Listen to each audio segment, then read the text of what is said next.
También en la unidad sindical mucho tuvo que ver el Teatro Galpón y le queremos obsequiar entonces lo que fue nuestro saludo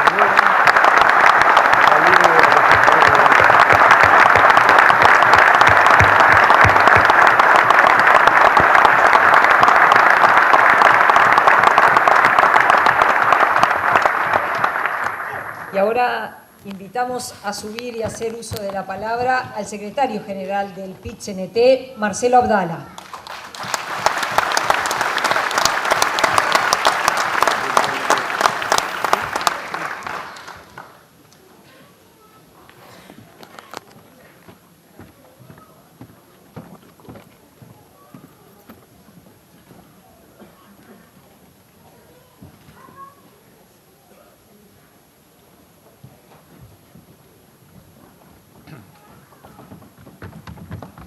Muy buenas tardes para todas las compañeras y los compañeros.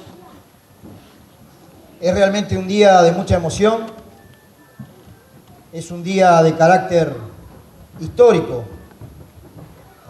porque estamos conmemorando nada más y nada menos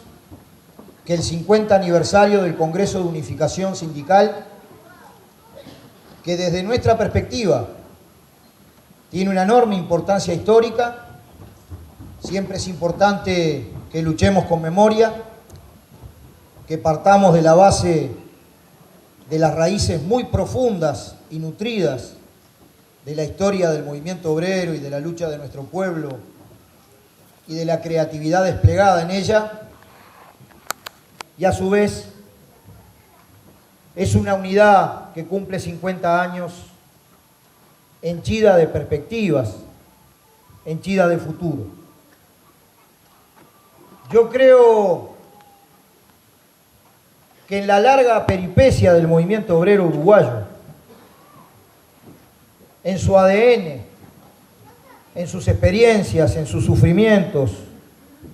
en sus perspectivas, en sus esperanzas, en síntesis en sus luchas,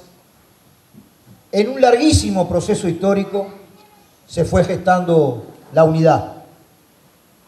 con marchas, contramarchas, aciertos, errores, como es la vida humana, como es el ser humano. Tenemos la suerte en este rincón de la América Latina de poder exhibir con orgullo cómo en Uruguay, en el año 1890, se conmemoró 1 de mayo y se convocó en las calles a una manifestación adhiriendo a la huelga universal, dice el afiche que allí se pegó. Tenemos la suerte que en este rincón de nuestra América Latina, tan sufrida pero también tan henchida de esperanza, se diera esa compleja mistura que nos trajo hasta aquí, pero que sigue existiendo en nosotros. El criollaje con la herencia artiguista, las banderas democráticas, las tradiciones democráticas, tanto del Partido Colorado, particularmente con el vallismo, como del Partido Nacional, y la mistura de ese criollaje un tanto salvaje que antes había llevado a decir a Latorre: los uruguayos somos ingobernables. Esa mistura con corrientes migratorias, principalmente de la Europa occidental, que traían la sabiduría del trabajo, que traían el oficio, pero que también traían las distintas vertientes de la ideología del proletariado. Tenemos la suerte en esta patria de Artigas que la recientemente creada FORU, Federación Obrera Regional del Uruguay,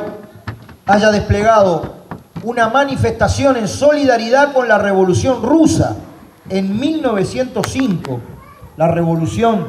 derrotada en un baño de sangre que en su momento impulsó el zarismo. ¿Cuánta historia hay? ¿Cuánta vida humana? ¿Cuánta lucha? ¿Cuánta inteligencia en esa complejísima arquitectura de tejer la unidad? El vallismo trajo vientos interesantes de reforma, vientos de transformación, de leyes obreras, de las 8 horas, avances en la seguridad social, En otros países de nuestra América Latina, esos procesos significaron la cooptación por parte del movimiento obrero, por parte de partidos y de organizaciones que no se planteaban superar el umbral de las relaciones capitalistas de producción. Por esa mistura del criollaje, del movimiento obrero que inmigraba a nuestro país con las tradiciones democráticas, en Uruguay no sucedió. El movimiento sindical en su momento, explorando en un largo periodo de aprendizaje, de derrotas, de avances, de huelgas, de luchas, no fue cooptado ni por los partidos políticos ni por el Estado. Sin duda alguna, el drama de la dictadura de Terra, la lucha antidictatorial, los primeros esfuerzos de la unidad de acción, la unidad de planteo en defensa de la República Española, donde militantes uruguayos, obreros uruguayos, dieron su vida en defensa de la democracia frente al franquismo. El planteo ante la barbarie nazifascista de que la humanidad se merecía democracia, se merecía otra perspectiva. Y también, obviamente, mucho de encierro sectario, mucho de desarrollo de sectarismo, luego de la FORU, distintas experiencias de construcción de centrales sindicales que no lograban cobijar al movimiento obrero en su proceso de aprendizaje y en su enorme amplitud. Hasta que, en definitiva, la Unión General de Trabajadores, la UGT, empezó a desarrollar una experiencia unitaria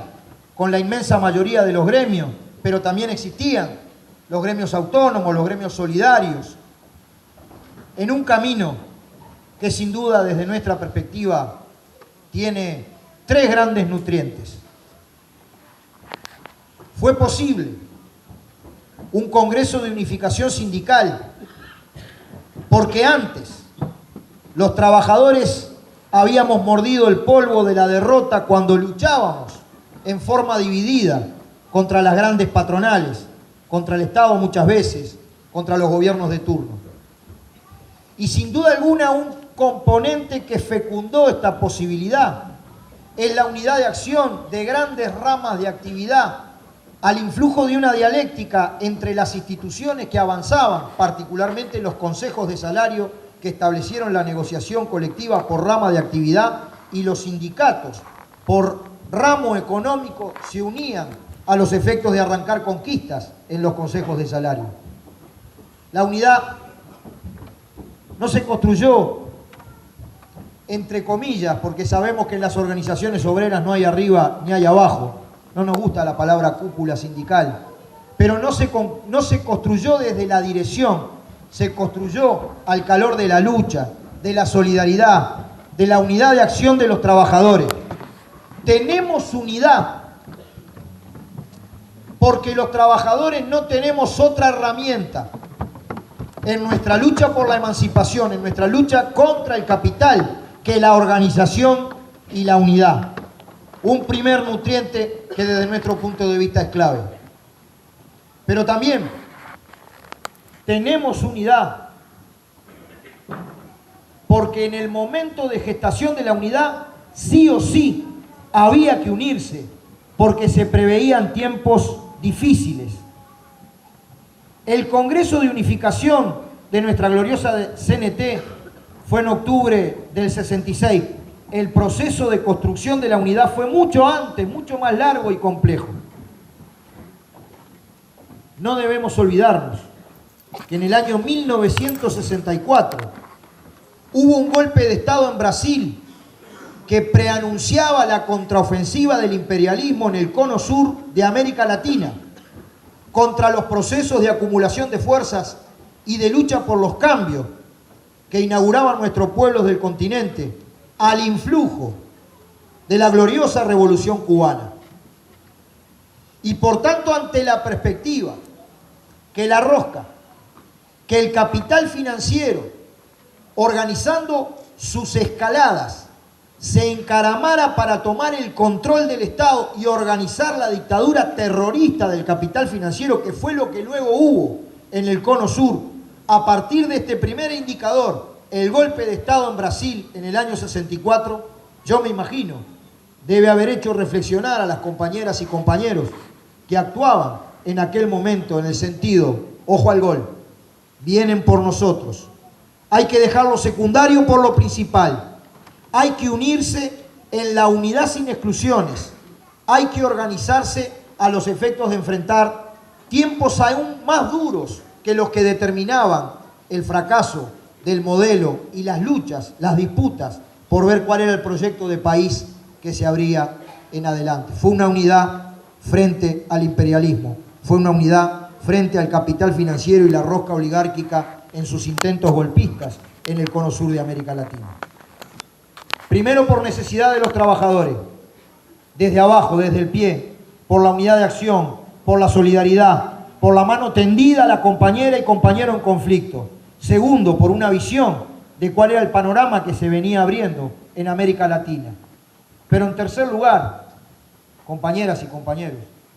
también fue una unidad de tipo ideológico. A partir de un análisis de la realidad latinoamericana y nacional, a partir de la consideración que nuestros países en América Latina vivían un tipo especial de desarrollo capitalista, un capitalismo dependiente, y a partir de la consideración que el carácter concreto que asumían en nuestros países, particularmente en Uruguay, el carácter de las relaciones de producción obstaculizaba un camino de desarrollo de las fuerzas productivas, en última instancia un camino nacional liberador, emancipador. Y por tanto hubo un estudio riguroso de la realidad uruguaya, hecho por trabajadores, pero hecho también con el mundo de la cultura, como bien decía el compañero del Galpón, hecho con el quehacer universitario, estudiando las bases materiales de la sociedad uruguaya, que daban de una manera muy clara que los antagonismos que existían en nuestro país oponían, de un lado, a una ínfima minoría de propietarios de todos los resortes principales del quehacer económico, propietarios de la tierra, latifundistas, de la gran industria, propietarios de la banca, una rosca sumamente reducida que controlaba la economía, la política, la ideología y la cultura del país y el poder en última instancia, y que se enfrentaba a enormes, a grandes mayorías nacionales y populares, con una columna vertebral en los trabajadores, pero que también incluían a las capas medias estudiosas del quehacer universitario, por eso obreros y estudiantes unidos y adelante. Por eso la FEU es parte de nuestra mesa representativa desde el origen, pero que también incluían a sectores de la cultura, a capas medias profesionales, y también incluían,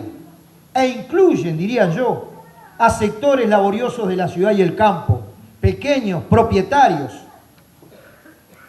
de producciones agropecuarias, familiares o medias, pequeños propietarios industriales y comerciantes, cuyos intereses objetivamente coinciden con una perspectiva de cambios encabezada, sin duda alguna, por la clase obrera, todos los asalariados y el conjunto de los trabajadores. Y esto implica una teoría, esto implica una concepción del mundo, esto implica una visión, porque nuestro movimiento sindical, independiente desde un punto de vista de clase, sin partido desde el punto de vista de su afiliación, lo que no significa sin una política de clase, se concibió a sí mismo como parte de un proceso histórico que lo trasciende, que lo amplía y lo trasciende. Porque efectivamente, independencia de clase es una emancipación con respecto a las categorías y las formas del análisis y los valores de las clases dominantes, pero no es el apoliticismo y la indiferencia. Independientes de clase, pero no indiferentes. Tampoco es casualidad que la CNT hace suyo el programa de una cosa más amplia que la CNT en sí mismo, que es el Congreso del Pueblo del 65, mientras se gestaba la unidad sindical. Y tampoco, compañeras y compañeros, es casualidad que a menos de 5 años después del Congreso de Unificación Sindical surge la unidad de la izquierda sin exclusiones y se constituye el movimiento obrero como parte consciente de un bloque histórico, de un bloque transformador en un sentido gramsciano, que no quiere tan siquiera una lenteja más en el plato, que no quiere tan siquiera las justas reivindicaciones que son válidas de la reivindicación inmediata del trabajo, el salario, las categorías, la formación profesional, sino que tiene una perspectiva de construir un poder de nuevo tipo y una sociedad de nuevo tipo, que diversifique el desarrollo productivo del país, expanda los derechos del pueblo y transite por la vía crítica de una democracia cada vez más profunda, porque esta unidad es una unidad ideológica por un camino crítico que, como bien dijo Fernando el 14 de julio, con todas las contradicciones y los procesos, las amalgamas, los errores, los fracasos, los dramas, es rumbo al socialismo, como bien dice el estatuto de nuestro PIT-CNT, antes CNT, que luchamos con un horizonte de ir a una sociedad sin explotados ni explotadores. Por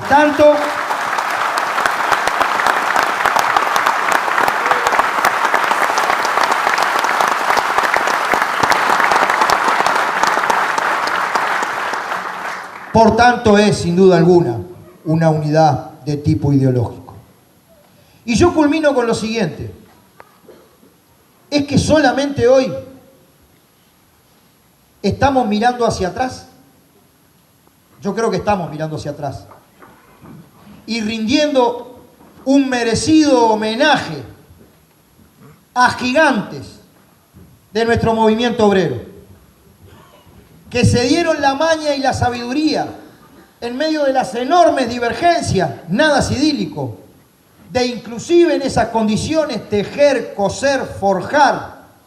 la unidad más profunda del proletariado nacional.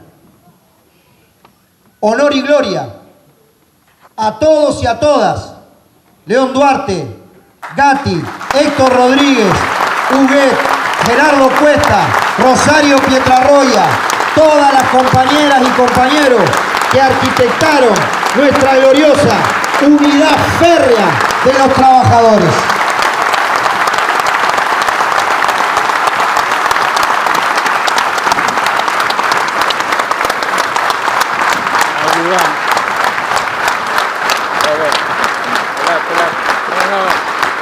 Uno es más pesado, a vos te muevo. Menos mal que tenemos un secretario de finanzas con mucha fuerza.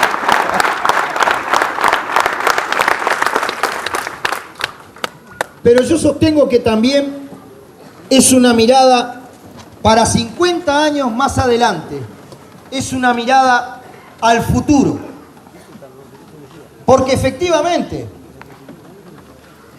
esta unidad, que es por necesidad en la lucha concreta de los trabajadores, que es porque se venían tiempos difíciles y que es una unidad política e ideológica, tiene mucho para aportar a la vida nacional. Tiene muchísimo para aportar a ese bloque histórico, social y político que no debe detener su curso y que debe transformar radicalmente la situación de nuestro país. Y esto lo sabe bien el enemigo, a veces para copiar y a veces para polemizar. Fíjense que el gran capital arma un PIT-CNT de los patrones, la Confederación Gremial Empresarial, y algunos representantes de la extrema derecha convocan ahora a la unidad de la derecha sin exclusiones, para que en momentos de una nueva contraofensiva del imperialismo norteamericano en América Latina, y con una derecha continental que hoy se manifiesta con nuevos bríos, tratar de detener esta segunda acumulación de fuerzas en que estamos. Yo sé que a veces toda nuestra acción puede ser sometida a la crítica. En general nos critican algunos desde el infantilismo, que no hacemos todo lo necesario, y a veces nos critican otros que le hacemos demasiadas cosas al gobierno. Yo creo que efectivamente la mejor contribución que puede hacer este movimiento obrero, desde esa independencia que no es indiferencia, de acuerdo inclusive a nuestras mejores experiencias históricas que son de éxito y fracaso, cuando el movimiento sindical se ha convertido en determinadas peripecias históricas, en polea de transmisión mecánica del partido político o del Estado, malos vientos soplaron luego para los pueblos. El movimiento obrero, que lucha por un Estado diferente y una sociedad diferente, tiene que tener la capacidad, inclusive, de hacerle medida de lucha a su propio Estado. ¿Cómo no desarrollar la movilización y la lucha cuando está tanto en juego en la vida nacional? Mucho hemos avanzado. Consejo de salario, ley de negociación colectiva, libertades sindicales, regulación de las tercerizaciones, agenda de nuevos derechos. Ahora, más recientemente, se votará el acceso más igualitario de los trabajadores con alguna discapacidad en el mundo del trabajo. Se votará el Fondo Social Metalúrgico. Estamos en un camino de múltiples conquistas nuevas del movimiento obrero que quieren ser regresadas, retrasadas por las clases dominantes. Yo creo que esta orientación de unidad sin exclusiones, unidad de los trabajadores en el campo social con las vastísimas masas del pueblo, unidad de la izquierda también, sin exclusiones, es la que efectivamente en el camino crítico de la movilización y la lucha nos permitirá avanzar hacia un país productivo que diversifica su matriz productiva, que expande los derechos de la gente por una ruta democrática, tan democrática, que se generarán en nuestro pueblo las condiciones para democratizar también la propiedad y la gestión de los medios principales de producción, y un día futuras generaciones de luchadores del movimiento obrero puedan balancear que 50, 50 y 50 y 50 años más de férrea unidad han erradicado la explotación del hombre por el hombre de América Latina y de nuestro país, y han generado las condiciones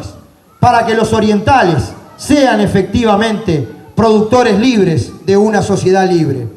¡Viva la gloriosa CNT!